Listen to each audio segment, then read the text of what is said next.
February 12, 1943.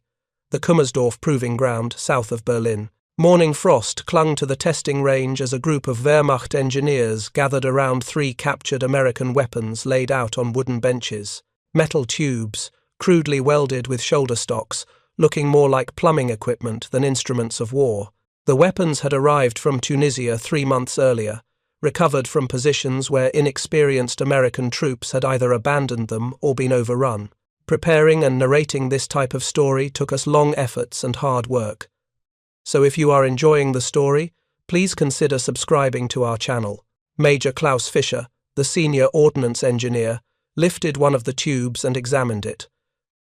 The construction seemed almost primitive compared to German precision manufacturing. Sheet metal construction, simple battery-powered firing mechanism, wire sights that looked hastily bent. Yet intelligence reports from North Africa contained disturbing accounts. American infantry armed with these tubes had engaged German armor at close range. Some tanks had been damaged. Some crews had abandoned vehicles after being hit by rockets from these weapons. The engineers had spent the previous month conducting preliminary tests on the rockets themselves. The shaped charge principle was familiar. German engineers had been developing their own hollow charge munitions, but the Americans had created a delivery system, a shoulder-fired tube that allowed a single infantryman to launch an anti-armor rocket at ranges exceeding 100 meters. This was troubling. Within hours, that theoretical concern would transform into documented catastrophe. The test that morning would force German military leadership to confront an uncomfortable reality.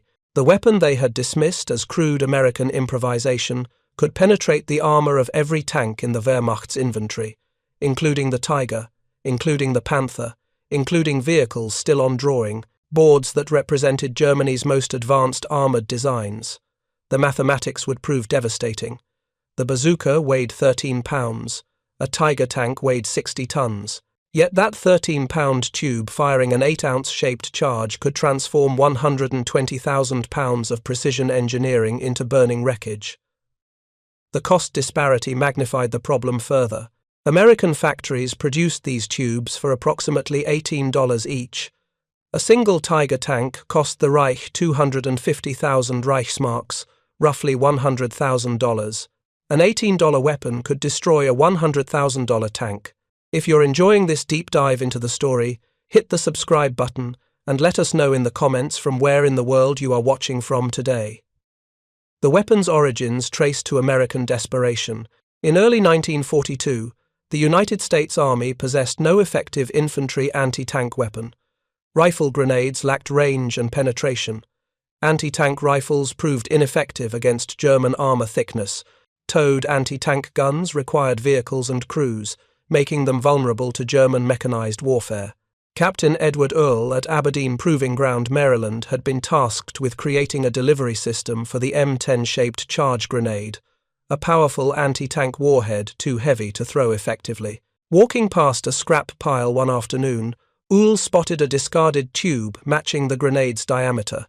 Within hours, he had fashioned a crude launcher with shoulder rest, trigger mechanism, and basic sights formed from bent wire. At a May 1942 demonstration, this improvised weapon faced 5 different spigot mortars, all considered more promising candidates. The mortars fired repeatedly at a moving tank target. None achieved hits. Then Earle shouldered his tube launcher with coat hanger sights. Direct hit. He fired again. Another hit. Major General Gladion Barnes immediately ordered 5,000 units. The weapon resembled a novelty musical instrument played by radio comedian Bob Burns. The name Bazooka stuck. But nothing was amusing about what it represented. For the first time in military history, a single infantryman could destroy a tank. The shaped charge principle utilized the Monroe effect, discovered decades earlier but never effectively weaponized in portable form. When the explosive detonated, it focused energy into a superheated jet of metal particles traveling at hypersonic velocities. This jet did not penetrate armor through kinetic force but through extreme heat and pressure, essentially melting through steel like a cutting torch. 8 ounces of pentalite explosive could burn through 5 inches of armor plate. General Electric received the first production contract. By November 1942, sufficient quantities existed for Operation Torch, the Allied invasion of North Africa. But the North African debut proved disappointing for multiple reasons. General Eisenhower discovered on the eve of invasion that troops lacked training. Nobody had instructed soldiers on proper operation. The M6 rockets proved unreliable in desert conditions. Many failed to detonate, others stuck in launch tubes and exploded, killing operators. These failures provided German intelligence with captured samples. Wehrmacht units overrunning American positions in February 1943 during the Kasserine Pass offensive recovered several bazookas along with ammunition. Field commanders immediately recognized the potential threat. These weapons were shipped to Germany for analysis at Kummersdorf, the Wehrmacht's primary proving ground for weapons testing. The testing program began in early February. Engineers first examined the bazooka's construction and operating principles. The weapon's simplicity proved both impressive and disturbing. Any competent metal worker could fabricate the launcher tube. The electrical firing system used readily available commercial components. Production required no specialized machinery or rare materials. This suggested America could mass-produce these weapons in enormous quantities. The rockets themselves revealed sophisticated design despite simple construction. The M6 rocket measured 19 inches long and weighed approximately 3.5 pounds. Stabilizing fins folded inside the launch tube, deploying after the rocket left the muzzle. The shaped charge warhead contained 8 ounces of pentalite in a copper-lined cone. Upon impact, the explosive focused into a jet-penetrating armor through extreme temperature and pressure rather than kinetic energy. Initial penetration tests against armor plate samples proved concerning. The 60mm warhead penetrated 3 inches of rolled homogeneous armor at all practical combat ranges. Against face-hardened armor, the penetration proved similar. The shaped charge principle meant penetration remained constant regardless of range. Unlike conventional armor-piercing ammunition that lost effectiveness with distance, the bazooka rocket penetrated identically at 50 meters or 200 meters, provided it hit the target. But these preliminary tests used generic armor samples. The critical question remained unanswered. Could the bazooka penetrate actual German tank armor? On the morning of February 12th, that question would receive definitive answer. Wehrmacht engineers had positioned a captured Soviet T-34 and sections of German tank armor on the testing range. They would fire captured American rockets at representative armor from German tanks, Panzer III side armor, Panzer IV hull sections, even samples from the Tiger, Germany's most heavily armoured tank then in service. The Panzer III carried armour ranging from 30 to 50 mm depending on variant and location. The Panzer IV, Germany's primary battle tank, possessed frontal armour of 80 mm, sides of 30 mm. These vehicles constituted the majority of Wehrmacht armoured forces. The Tiger, entering service in late 1942, represented Germany's answer to Soviet heavy tanks. Frontal armour measured 100 mm. Side armour was 60 mm on the hull, 80 mm on the superstructure. German armour doctrine emphasized frontal protection, assuming tanks would face enemy fire from ahead during offensive operations. The testing began with Panzer III side armour. The first rocket impacted at perpendicular angle, clean penetration. The shaped charge burned completely through the 30 mm plate, the jet continuing beyond the armour with sufficient energy to damage internal components. Engineers examined the entry hole. Approximately 60 mm diameter, edges melted rather than torn. The heat had been intense enough to alter the steel's crystalline structure around the penetration. Tests continued against Panzer IV armour. The 30 mm side plates offered no resistance. The rocket penetrated effortlessly. Even the 80 mm frontal armour, when struck at angles approaching perpendicular, showed vulnerability. The bazooka could defeat the frontal protection of Germany's primary battle tank under certain engagement geometries. This finding troubled the assembled engineers. German armour doctrine assumed frontal protection sufficient against contemporary anti-tank weapons. The bazooka negated that assumption at close ranges. but the Tiger represented Germany's most formidable armoured vehicle. Weighing 60 tons with armour up to 100 millimeters thick, the Tiger had proven virtually invulnerable in combat against conventional anti-tank weapons. British and Soviet guns struggled to penetrate Tiger armour except at close range with ideal shot placement. American forces had not yet encountered Tigers in significant numbers. German crews maintained absolute confidence in their vehicle's protection. The test against Tiger armour sections proved devastating to that confidence. The first rocket struck a side armour sample, 60 millimeters thick, complete penetration. The shaped charge burned through as though the armour barely existed. A second test targeted a hull side sample with additional spaced armour simulating field modifications. The rocket penetrated both layers. The air gap between armour plates failed to disrupt the shaped charge jet. Engineers positioned a frontal armour section, 100 millimeters of face-hardened steel, representing the Tiger's thickest protection. The rocket impacted at 90 degrees, perpendicular to the armour face. The explosion generated the characteristic flash and smoke. When engineers examined the armour, they found complete penetration. The jet had burned entirely through 100 millimeters of the Reich's best tank armour. The implications crystallized immediately. If American infantry possessed these weapons in quantity, German armoured forces faced catastrophic vulnerability. The Tiger, supposedly invulnerable, could be destroyed by a single soldier with an $18 tube. The Panther, then entering production with sophisticated sloped armour designed to defeat conventional rounds, remained vulnerable to shaped charges, which ignored angle of impact to a significant degree. Major Fisher compiled his report that afternoon. The technical findings were undeniable. The American Bazooka, despite primitive construction and simple operating principles, could penetrate any tank armour currently in German service. The weapon's shaped charge principle meant armour thickness alone provided insufficient protection. The jet focused such extreme temperatures and pressures that even the thickest plates could be defeated. The report included recommendations. German forces required similar weapons immediately. Development should prioritize larger warheads for increased penetration. Tanks needed additional protection against shaped charges, potentially spaced armor or side skirts to prematurely detonate warheads before reaching main armor. Most critically, German infantry required anti-tank capabilities comparable to what America was fielding. Within weeks, Wehrmacht leadership ordered development of German equivalents. Engineers scaled the bazooka design to 88 millimeters, the same caliber as Germany's famous anti-aircraft and anti-tank gun. The larger warhead would provide greater penetration, compensating somewhat for expected American armor improvements. This weapon would become the Panzer, entering service by late 1943. But the Panzer revealed fundamental German weakness. While German engineers could design superior individual weapons, they lacked America's production capacity.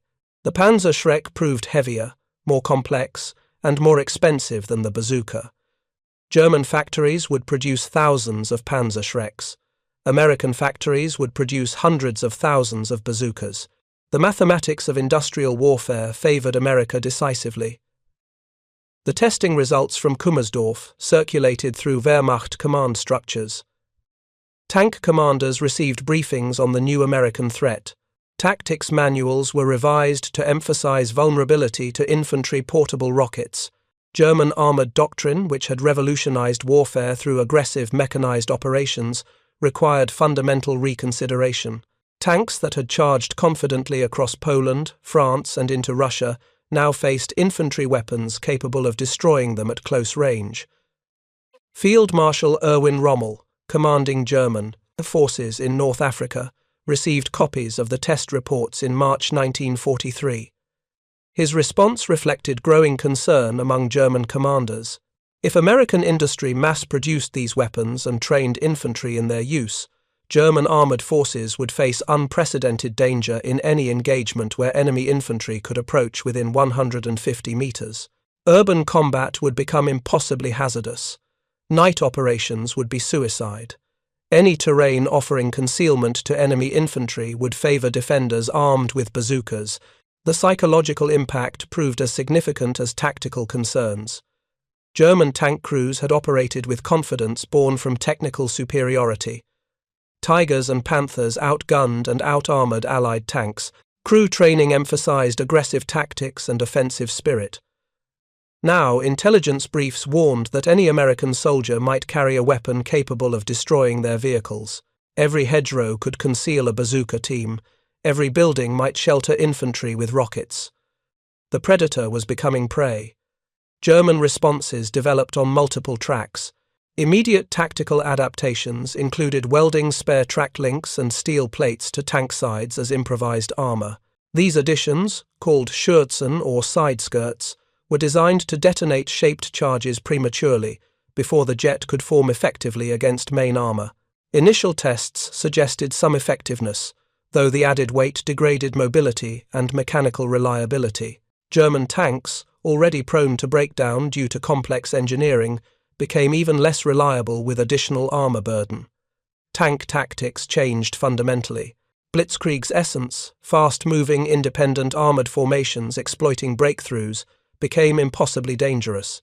Tanks now required constant infantry screens, reducing operational tempo to walking pace. Urban areas, previously contested aggressively, were avoided when possible. Night operations, once a German specialty, were curtailed. Every adaptation consumed resources Germany could not afford. Every precaution slowed operations and reduced effectiveness. Production priorities shifted as well. If American infantry possessed tank-killing capability, German infantry required equivalent weapons. The Panzerfaust, a single-shot disposable launcher, entered development alongside the Panzerschreck. While less capable than reloadable weapons, the Panzerfaust could be produced cheaply in enormous quantities, providing German infantry with anti-tank capability against Allied armor. But this consumed manufacturing capacity needed for other weapons. The strategic implications extended beyond tactical battlefield considerations. German offensives now required more careful planning to avoid terrain favoring bazooka-equipped defenders. Supply lines needed heavier protection. Tank formations required additional supporting arms. Every requirement multiplied logistical burdens on an industrial base, already straining under Allied bombing and resource shortages. Intelligence assessments predicted American bazooka production would number in hundreds of thousands. By mid-1943, every American rifle squad potentially would include soldiers trained in bazooka operation. Marine divisions were authorized 172 bazookas each. This ubiquity transformed the strategic calculation. German armor could not avoid American infantry. Every engagement would expose tanks to bazooka fire. The mathematics proved inexorable. America could afford to lose 50 bazookas per German tank destroyed and maintain decisive advantage. If you find this story engaging, please take a moment to subscribe and enable notifications. It helps us continue producing in-depth content like this. The Sicily invasion in July 1943 provided the bazooka's first major combat test against German heavy armor. American forces, now equipped with improved M1A1 bazookas and trained in their use, landed prepared to engage German tanks. The Hermann Göring Division and elements of Heavy Panzer Battalion 504 with 17 Tigers defended the island. German commanders maintained confidence. American infantry lacked heavy weapons. Tigers would dominate any engagement. What followed shocked German crews. Near the town of Gela, Tigers advancing toward American positions encountered rocket fire from multiple directions. The Americans had learned tactics from North African experience. Infantry teams waited in concealment, allowing German tanks to advance into kill zones before opening fire. The rockets came from windows, doorways, rubble. Multiple Tigers were immobilized within minutes. Tracks were destroyed, vision devices damaged, weak points penetrated. German after-action reports revealed dismay. Crews described American infantry initially fleeing, drawing tanks into narrow streets where maneuver was impossible. Then rockets fired from positions invisible until already streaking toward their targets. The psychological impact proved devastating. Tank commanders trained as predators found themselves hunted. They could hear explosions against armor, feel vibrations through the hull, smell burning metal. Each hit demonstrated vulnerability even when penetration did not occur. The next rocket might find a weak spot. The weapon's true power lay in its ubiquity. By summer 1943, American rifle companies carried multiple bazookas. Every squad potentially possessed tank-killing capability. German tankers, accustomed to fearing only enemy armor and dedicated anti-tank guns, now faced threat from any infantry position. The predator-prey relationship had inverted. German tactical responses manifested immediately. Tanks that had charged aggressively in North Africa now advanced cautiously, constantly scanning for bazooka teams. Speed declined. Infantry support became mandatory. The tank's primary advantages, mobility and shock effect, were negated by the need for caution. German mechanized warfare's essence, rapid independent operations, became impossible when every advance required careful infantry screening. Statistics revealed the transformation. In France, 1940, German tanks achieved 10-to-1 kill ratios against Allied armor. By late 1943 inches Italy, German tanks facing bazooka-equipped Americans approached 1-to-1 losses. The Wehrmacht's decisive advantage had evaporated. More troubling, these losses occurred against American infantry, not against superior tanks or overwhelming numbers of anti-tank guns. A single soldier with a tube was destroying vehicles representing thousands of hours of skilled labor and irreplaceable resources. Preparing and narrating this type of story took us long efforts and hard work. So, if you are enjoying the story, please consider subscribing to our channel. The Italian campaign demonstrated complete tactical revolution. In mountainous terrain around Monte Cassino, American bazooka teams operated as snipers, sometimes waiting days for perfect shots. They learned vulnerable points through experience. Exhaust grills offered entry into engine compartments. Turret rings, where rotating turrets met hulls, presented thin armor. Even Tigers possessed weak spots where armor plates joined. Experienced teams exploited these vulnerabilities with devastating effectiveness. Field Marshal Albert Kesselring, commanding German forces in Italy, acknowledged the crisis in December 1943. His reports to Berlin described American rocket launchers imposing unacceptable losses, requiring fundamental reconsideration of combined arms warfare. The weapon had given American infantry formidable confidence. German crews, conversely, showed increasing signs of stress. Tank warfare's psychological foundations were crumbling. Training manuals reflected the transformation starkly. The 1940 Wehrmacht Panzer manual devoted one paragraph to infantry anti-tank weapons, dismissing them as negligible threat.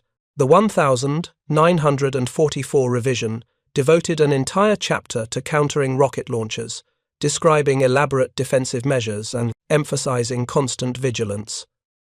Tactics that had conquered France in 6 weeks were obsolete less than 4 years later. Production statistics underscored German futility in matching American industrial output. While the Reich struggled, producing 100 Tigers monthly, American factories manufactured thousands of bazookas. By war's end, nearly 500,000 bazookas would exist.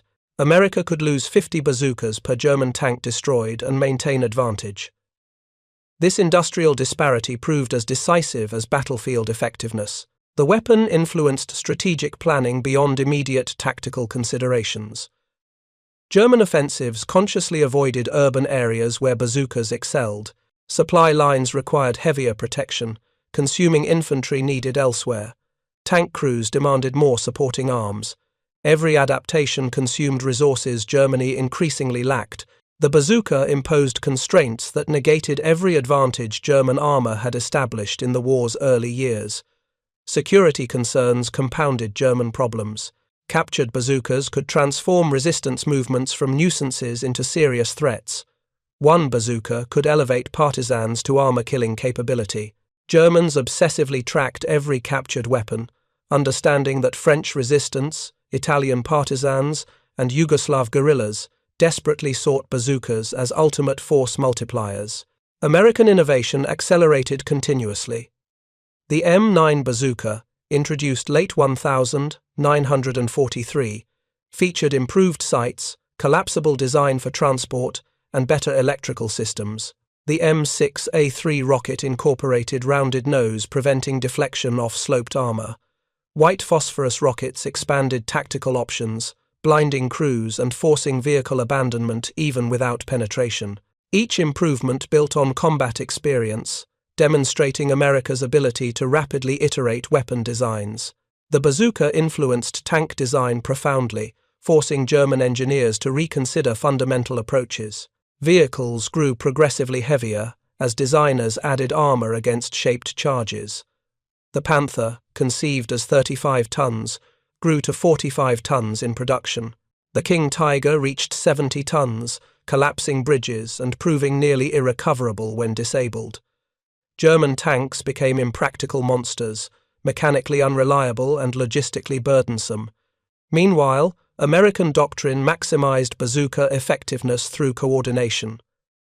Infantry and armor worked together, with Sherman tanks drawing German armor into positions where bazooka teams waited in ambush.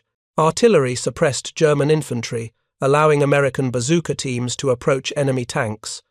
The weapon transformed American soldiers from victims of German armor into confident hunters who knew they could kill tanks. Veterans recalled the psychological shift vividly. Before bazookas, German tanks caused panic among American infantry. After Sicily, when squads possessed their own anti-tank weapons, American soldiers anticipated engaging enemy armor. They knew they could destroy tanks. That confidence fundamentally changed battlefield dynamics, transforming defensive mentalities into aggressive tactics. German prisoners revealed deep demoralization. Tank crew interrogations showed constant preoccupation with bazookas.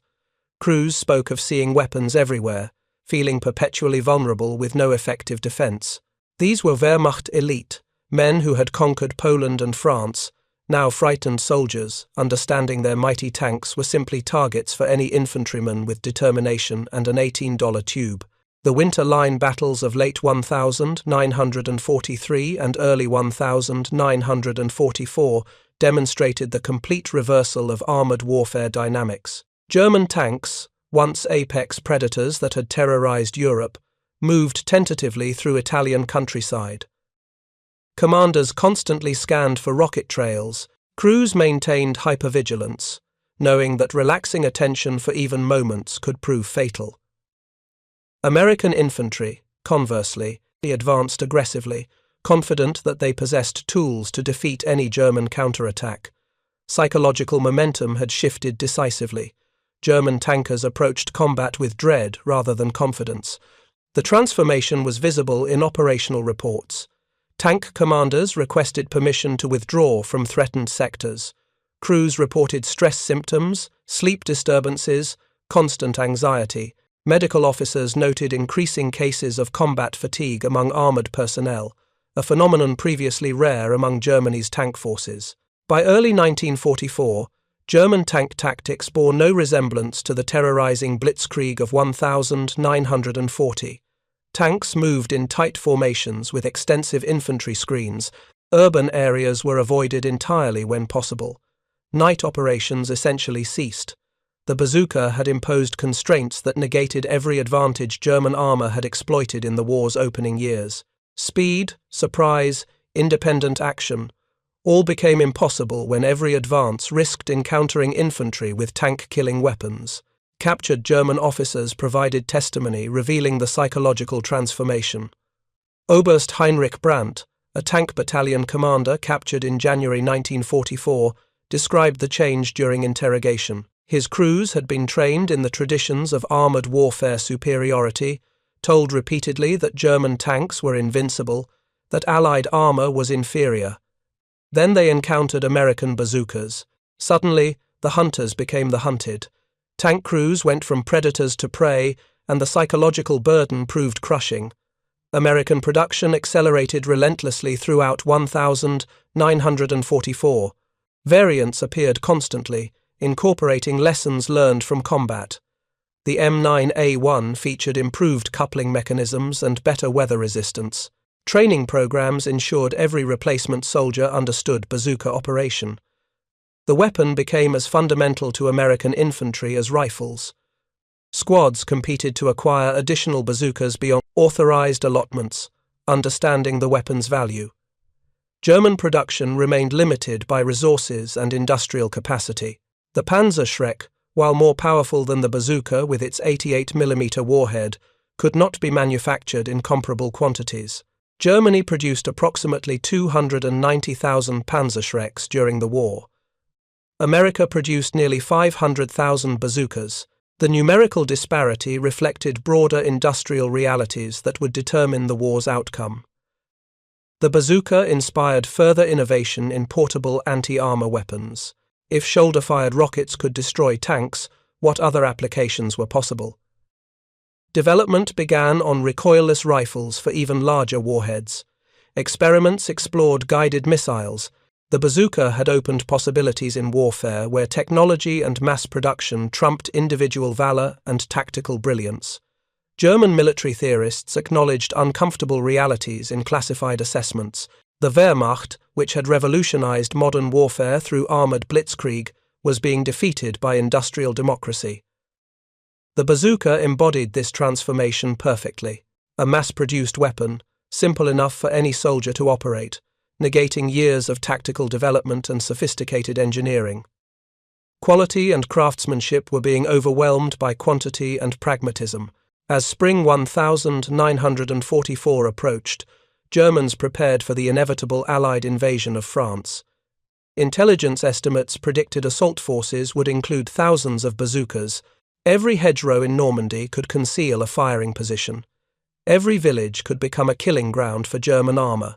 Field Marshal Erwin Rommel ordered construction of specific obstacles designed to channel Allied armor away from terrain favorable for bazooka ambushes. The weapon had achieved something remarkable even before the climactic 1944 battles began. It had inflicted psychological defeat on German armored forces. Tank crews who had charged confidently across Europe now advanced hesitantly, watching constantly for smoke trails that signaled incoming rockets. The mental battle was already lost before Normandy's first shots were fired. The transformation was comprehensive. In 2 years, the bazooka had evolved from experimental improvisation to tactical cornerstone of American infantry doctrine. More significantly, it had shattered German assumptions about armored superiority. Wehrmacht panzer forces, the seemingly invincible conquerors of 1939 through 1941, approached combat in 1944 with fear rather than confidence. Statistical analysis revealed the totality of change. In 1940, German tanks typically survived months or years of combat operations. By 1944, facing bazooka-equipped American forces, average tank survival measured in days or weeks. The mathematics of destruction had turned decisively against Germany. Industrial capacity was proving more decisive than tactical genius or technological sophistication.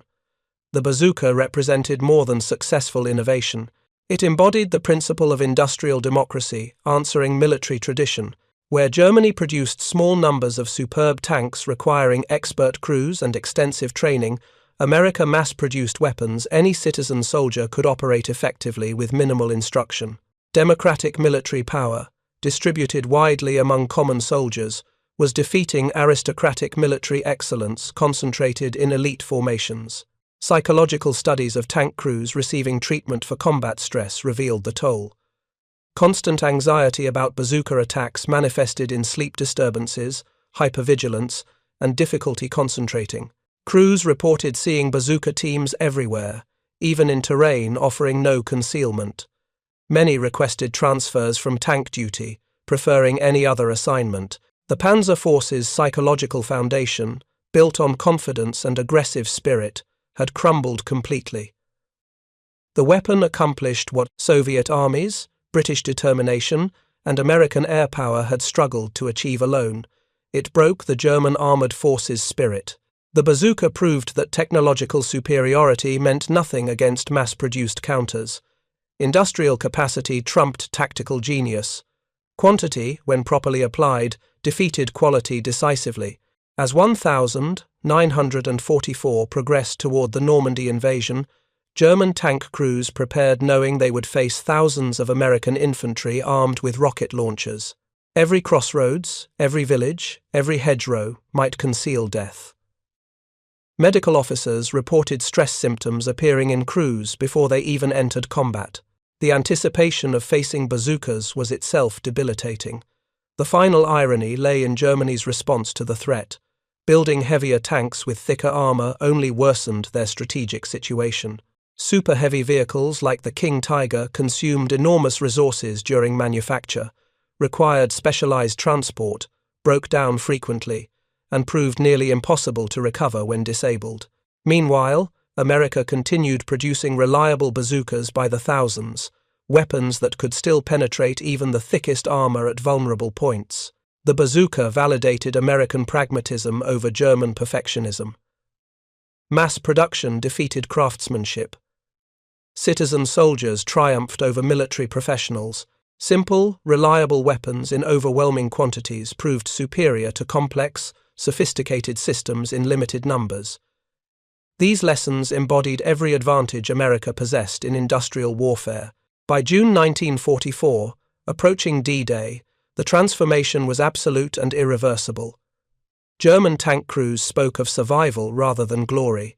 They understood that hundreds of thousands of American soldiers waited across the English Channel, many armed with the tubes that had haunted their nightmares since Sicily. The Wehrmacht, which had conquered most of Europe through revolutionary armored warfare, now feared American infantry more than opposing tanks. The bazooka had inverted combat logic completely. The weak had become strong, the simple had defeated the complex, the cheap had overcome the expensive. This represented true victory, not merely destroying armor but shattering confidence and breaking spirit. The weapon proved that industrial democracy would triumph over military aristocracy in modern warfare. Every American private with a bazooka possessed more real battlefield power than a Tiger tank commander. That fundamental truth marked the beginning of Nazi Germany's inevitable end. German tankers who had terrorized Europe from 1939 through 1942 learned that terror flowed in both directions. The rocket launcher's distinctive sound, the whoosh of launch followed by the characteristic streak of the rocket motor, became the soundtrack of their nightmares. The weapon that German engineers had initially dismissed as primitive American improvisation became their nemesis. In that transformation lay the essential story of how American industrial might defeated German military tradition. General Heinz Guderian, widely considered the father of German armored warfare, acknowledged in post-war writings that American mass production had created situations where enemy infantry units possessed more anti-tank capability than entire German combined arms formations had deployed in 1940. This quantitative superiority fundamentally altered mechanized warfare.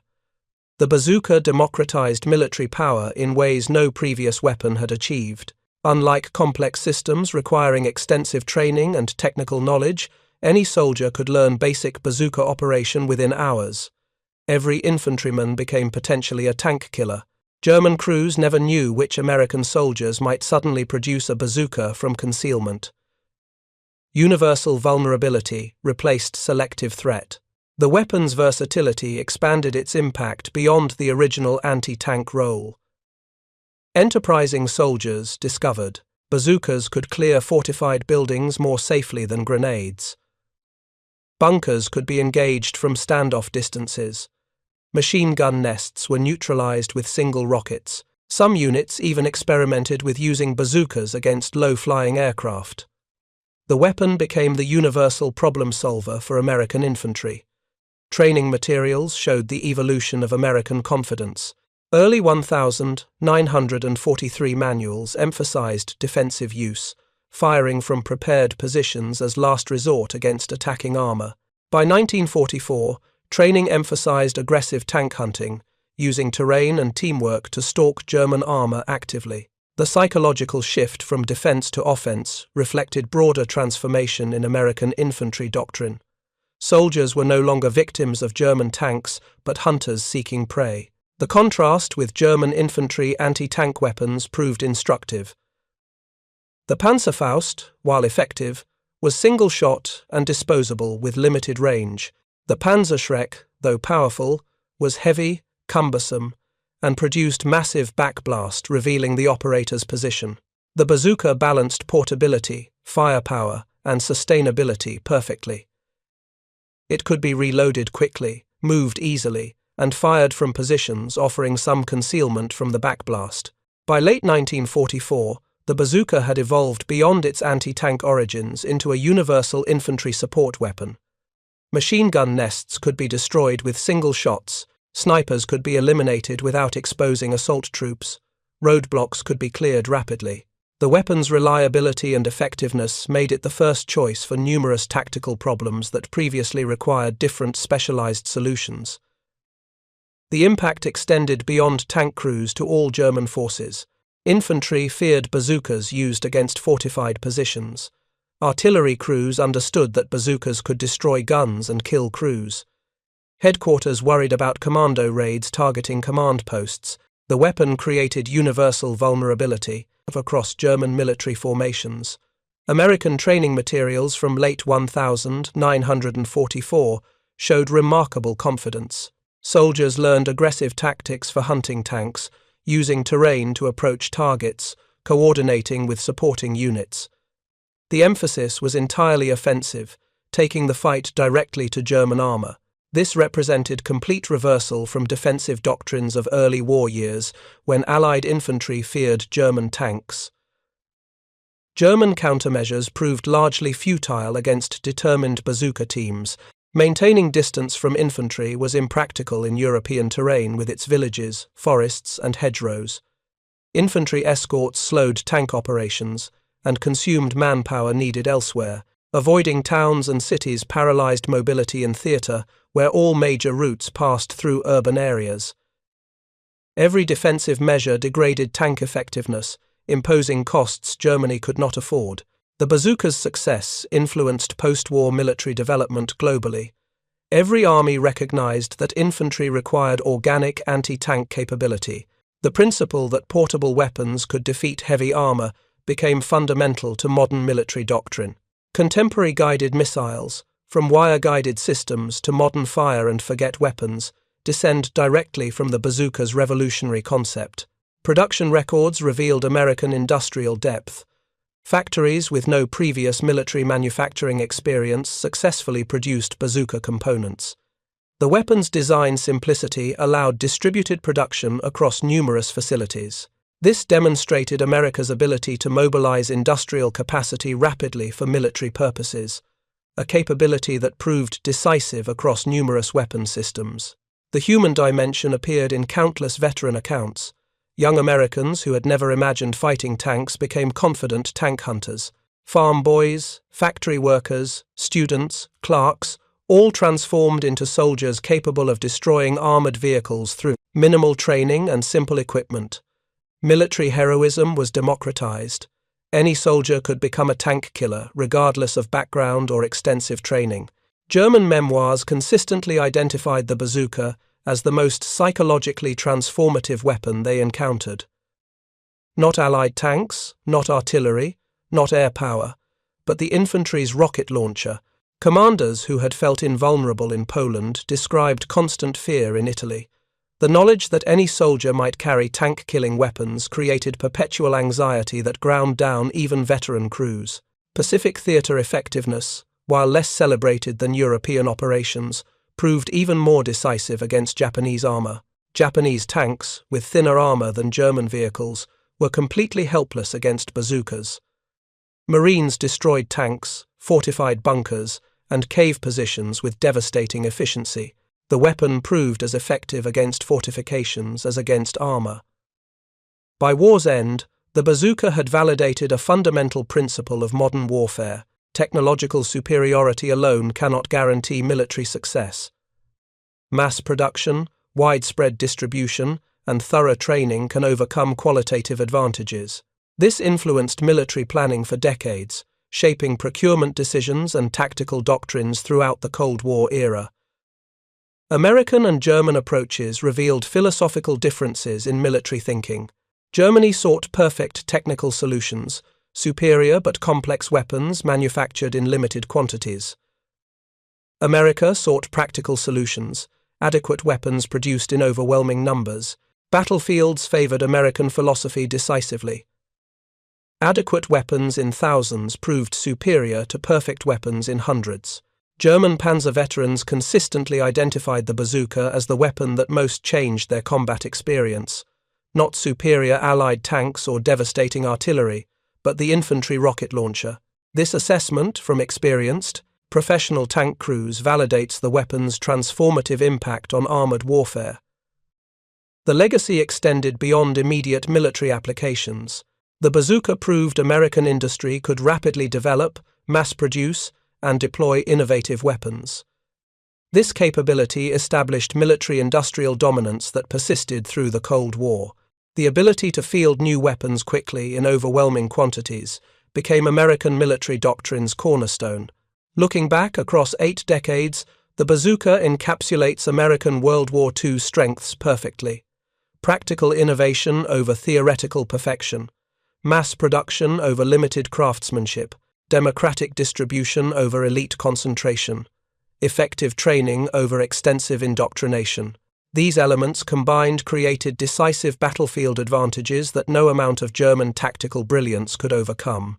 German tankers who entered World War II as masters of revolutionary warfare discovered they were targets for mass-produced American weapons. Their magnificent Tigers and Panthers, engineering masterpieces representing thousands of hours of skilled labor, proved vulnerable to $18 tubes carried by teenagers. Tactical superiority developed over decades was negated by simple rockets any soldier could fire. Psychological advantages from early victories crumbled before weapons, making every infantryman dangerous. The bazooka transformed warfare's fundamental dynamics in ways still relevant today. Tanks, which had restored mobility to World War I's deadlocked battlefields, now faced infantry weapons capable of destroying them at close range. An evolutionary arms race between armor and anti-armor began that continues in contemporary conflicts. Every generation of tanks faces new generations of infantry anti-tank weapons, direct descendants of Captain Uhl's improvised tube. In final analysis, the bazooka succeeded through practical effectiveness, multiplied by mass production. Quintessentially, American in character, simple, reliable, and devastatingly effective when employed properly. In industrial warfare, the nation arming every soldier with effective weapons would prevail over nations arming few soldiers with perfect weapons. German tank crews who entered war as masters of mechanized warfare discovered they had become targets for mass-produced American innovation. The bazooka demolished not merely tanks but entire conceptual frameworks of armored superiority. In that demolition lay keys to Allied victory in Europe. The humble tube that Captain Uhl improvised from scrap metal changed history's trajectory. It gave American infantry power to destroy enemy armor. It transformed tactics across all armies. It shattered German assumptions about technological superiority. Most importantly, the bazooka proved that practical innovation, combined with industrial capacity, would defeat military tradition and technical perfection in modern warfare. As World War II ended, lessons crystallized into doctrine shaping future conflicts. Wars would be won by nations that could mass-produce effective weapons, train soldiers to use them, and distribute them widely. Complex systems had their place, but ultimate victory required simple, reliable weapons in overwhelming numbers. German tankers who survived the war carried permanent memories of the weapon that transformed them from predators to prey. The sound of bazooka rockets remained etched in memory as the sound marking the end of German armored supremacy. The simple American tube had defeated the complex German tank, and in that defeat lay the fundamental story of how industrial democracy triumphed over military aristocracy in history's greatest conflict. Thank you for watching. For more detailed historical breakdowns, check out the other videos on your screen now, and don't forget to subscribe.